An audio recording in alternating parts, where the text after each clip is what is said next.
नमस्कार बच्चों, मैं आपको पढ़ाऊंगा कैथेड्रल टाउन्स। ये द थ्री आर्डर चैप्टर का टॉपिक है। One of the ways that the rich merchants spend their money was by making donation to churches. तो वन ऑफ द वे, एक वे था रिच मर्चेंट्स का spend their money, मतलब rich merchants जो थे अपना मनी स्पेंड करते थे was by making donation to churches. तो एक वे ऐसा था, एक तरीका ऐसा था रिच मर्चेंट का, वो अपना पैसा खर्च करते थे। वो their money was by making donation to churches, वो डोनेशन देते थे चर्च को। फ्रॉम द 12th सेंचुरी से लार्ज चर्चेज कॉल्ड कैथेड्रल, जो लार्ज चर्च हुआ करते थे उसे क्या बोलते थे? Cathedral. Were being built in France, जो बने हुए थे फ्रांस में। दीज बिलोंग टू मोनेस्ट्रीज, जो संबंधित थे मोनेस्ट्रीज से। But different group of people contributed to their construction, group of peoples contributed to construction with their own labour. तो मतलब अलग अलग लोग जो है अलग अलग तरीके से कंट्रीब्यूट करते थे। जैसे ओन लेबर, कुछ तो श्रम करते थे, कुछ मटेरियल्स देते थे, कुछ मनी खर्च करते थे, मतलब कुछ सामान वगैरह दे दिए वहाँ पे, कुछ पैसे वगैरह दे दिए, और कुछ तो वहाँ पे सेवा या सर्विस दे दिया करते थे।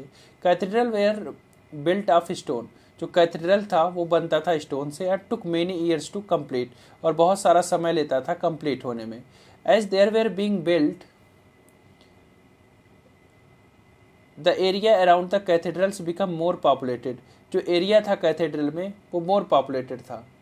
Cathedral were built of stone, took many years to complete. As they were being built, the area around the cathedral become more populated, और जो एरिया कैथेड्रल के आसपास का था वो बहुत ज़्यादा पॉपुलेटेड था, हो गया।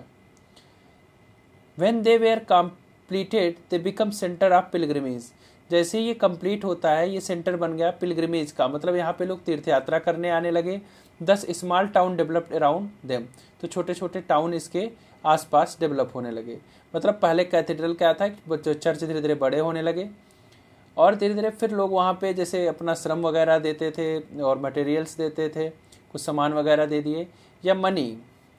Cathedral were designed so that the priest voice could be heard clearly, cathedral ऐसा डिज़ाइन होता था कि जो प्रीस्ट के वॉइस थे वो हम क्लियरली सुन सकते थे विद इन द हॉल, मतलब उस हॉल में। Were large number of people gathered, जहाँ पे बहुत सारे लोग इकट्ठे होते थे। And so that singing by monks, और जो वो सिंगिंग करते थे मतलब monks could around sound beautiful, मतलब वो साउंड करते थे बहुत ब्यूटीफुल। तो सो दैट सिंगिंग भी monks by monks could sound beautiful, जो कुछ मॉन्क गाते थे वो बहुत ब्यूटीफुल साउंड करता था। And the chiming bells calling people to prayer, और चिमिंग बेल होते थे वो लोगों को बुलाते थे। Prayer could be heard over a great distance, और अगर बहुत दूर भी आदमी है तो वो चिमिंग बेल द्वारा सुन लेता था।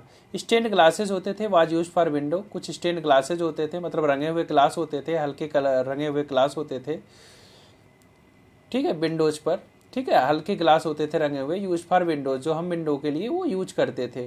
During the day the sunlight would make them radiant, और सनलाइट क्या होता था उसे रेडियंट करता था, sunlight would make them radiant, जिससे वो सनलाइट रेडियंट होता था for people inside the cathedral, जो लोग इनसाइड होते थे कैथेड्रल पे। After sunset the light of candle would make them visible to people outside, और रात के समय में जो वो सनसेट हो जाता था, लाइट ऑफ कैंडल्स, कैंडल के लाइट में, would make them visible to people outside, और बाहर के लोगों को फिर दिखने लगता था।